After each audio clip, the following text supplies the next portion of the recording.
Nur Edwina Natasha.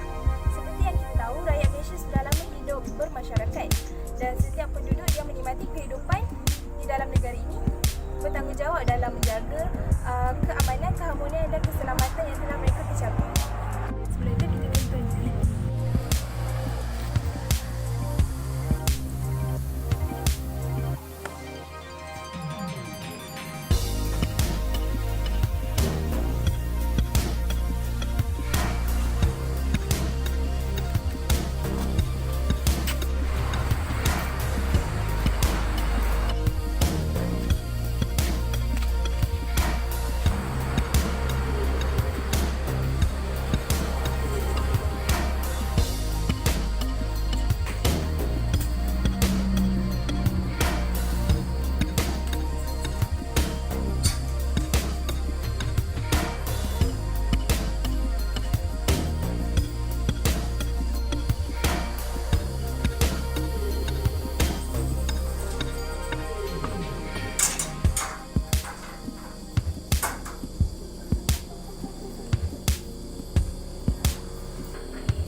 Rukun tetangga diperkenalkan pada tahun 1975 berikutan dengan kuat kuasanya peraturan-peraturan perlu. Pelbagai inisiatif dan daya usaha dapat dijalankan oleh komuniti dalam memelihara keselamatan setempat. Antara peranan-peranan komuniti dalam menjaga keselamatan setempat adalah mewujudkan organisasi keselamatan setempat seperti gerakan beronda pada waktu malam bagi memastikan kediaman berada dalam keadaan baik dan aman.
Komuniti setempat juga bertanggungjawab untuk melaporkan sebarang kegiatan jenayah dan rompakan ataupun kecurian yang akan berlaku.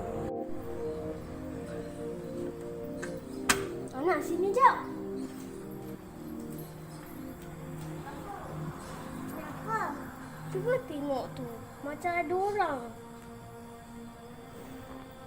Nampak tak?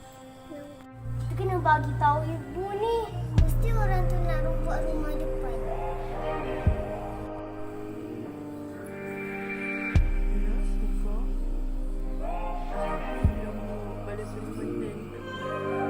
Komuniti setempat haruslah memainkan peranan dalam memberitahu ataupun memberi tanda kepada penduduk setempat bahawa ada berlakunya kejadian atau rompakan di suatu kawasan ataupun suatu rumah.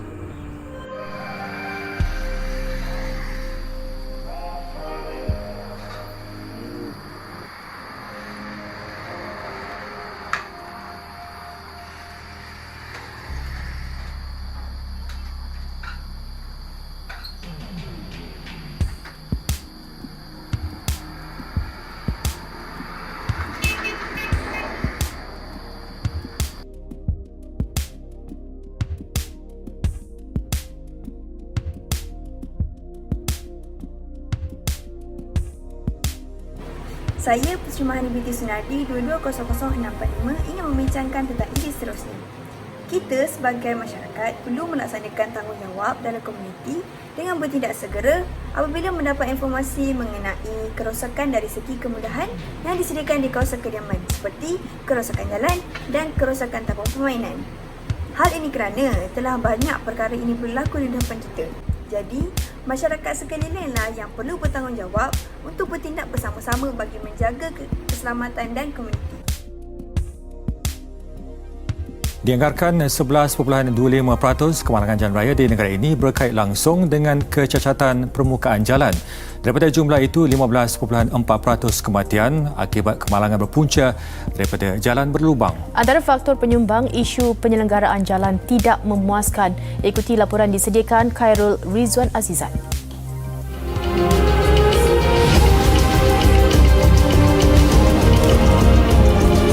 Saban hari beberapa video kemalangan berpunca daripada jalan rosak dan berlubang tular di laman sosial.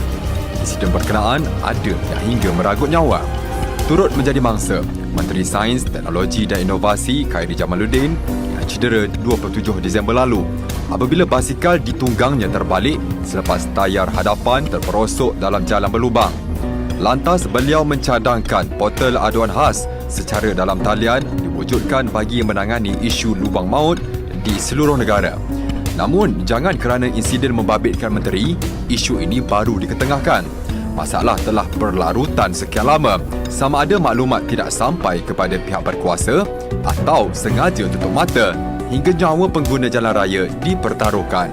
Jalan yang rosak pula diturap ala kadar. Tak lama selepas itu, masalah sama berulang. Saya nak melaporkan kerosakan jalan. Jadi ini agak bahaya dan boleh menyebabkan kemalangan. Dan saya harap pihak tuan dapat mengambil tindakan yang segera.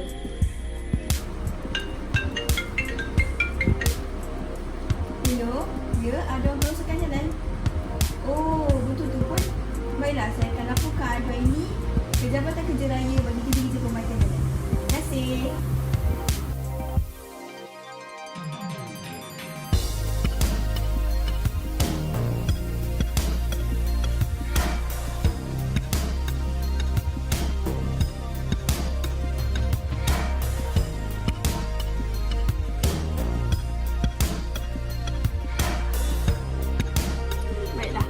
Yang seterusnya, komuniti haruslah bersama-sama menjaga persekitaran kediaman mereka dengan mengadakan gotong royong membersihkan kawasan persekitaran masing-masing.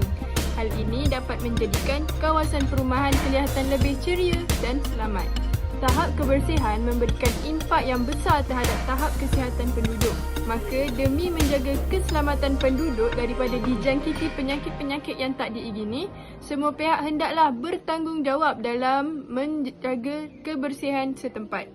Perkara ini boleh dimulai dengan kebersihan kendiri, iaitu bermula daripada rumah, kita mestilah menjaga tahap kebersihan semaksimal yang mungkin.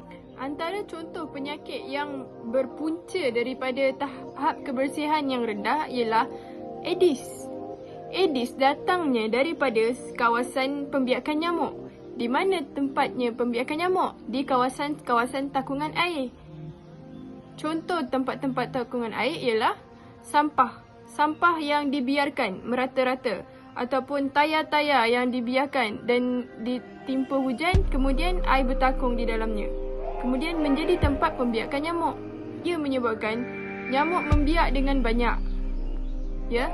Dan penyakit Aedes itu dibawa oleh nyamuk apabila dia menghinggap ke badan kita. Perkara ini boleh dielakkan dengan mengelakkan tempat pembiakan nyamuk itu sendiri. Jadinya adalah penting untuk kita menguruskan sampah di kawasan kita dengan baik.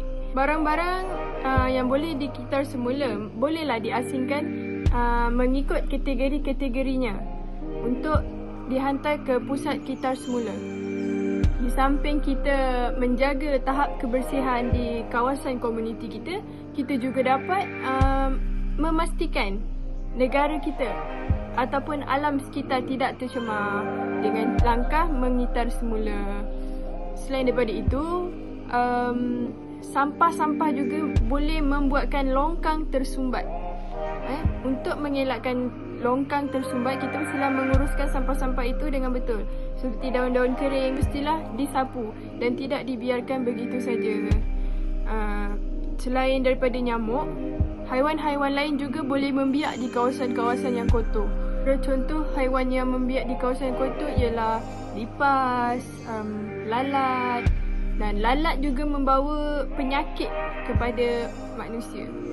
Jadi kita mestilah mengelakkan pembiakan lalat di kawasan kita. Selain binatang-binatang yang membawa penyakit, binatang berbisa juga duduk di kawasan yang mempunyai banyak sampah ataupun tidak diuruskan dengan baik. Contohnya haiwan seperti ular. Sekiranya tempat kita ada semak samun, kita mestilah bergotong royong bersama-sama untuk membersihkan kawasan tersebut. Semua pihak mestilah berganding bahu, bekerjasama untuk mengelakkan daripada adanya haiwan-haiwan berbisa yang boleh membahayakan setiap penduduk yang menetap di dalam komuniti tersebut. Kesan daripada tahap kebersihan yang rendah ini bukan sahaja menjejaskan kesihatan, malah menjejaskan tahap keselamatan penduduk-penduduk di situ. Maka adalah penting untuk kita menjaga kebersihan dalam memastikan kawasan persekitaran masyarakat kita adalah selamat. Apabila aktiviti-aktiviti gotong royong dijalankan untuk memelihara keselamatan setempat, ia bukan sahaja dapat memelihara keselamatan penduduk, malah ia dapat mengeratkan silaturahim antara satu sama lain. Hal ini kerana apabila masyarakat bekerjasama dalam memastikan tahap kebersihan itu berada di tahap yang baik, mereka akan saling bantu-membantu dan akan saling kenal mengenali antara satu sama lain. Di sini akan wujudnya ukhuwah antara masyarakat di kawasan kejiranan tersebut. Maka jelaslah bahawa komuniti haruslah bersama-sama menjaga persekitaran kediaman dalam memelihara keselamatan setempat. Sebagai kesimpulannya, semua aktiviti memerlukan pembantuan semua pihak tanpa mengira kaum untuk menjayakannya. Seperti apa yang perlu ditekankan di sini ialah tahap keselamatan dalam masyarakat perlulah dijaga dengan baik demi mengelakkan berlakunya permasalahan di kalangan masyarakat setempat. Jadi, jika kita telah mengecapi kemerdekaan lebih daripada 60 tahun, sudah pasti kita mampu mengekalkan malah mengukuhkan perpaduan antara satu sama lain bagi tahun-tahun yang mendatang. Peribahasa Melayu berkata, bulat air kerana pembentung, bulat manusia kerana muafakat. Semoga Malaysia menjadi contoh kepada masyarakat dunia bahawa perpaduan antara kaum, bangsa dan agama boleh dicapai. Sekian sahaja daripada saya. Sekian.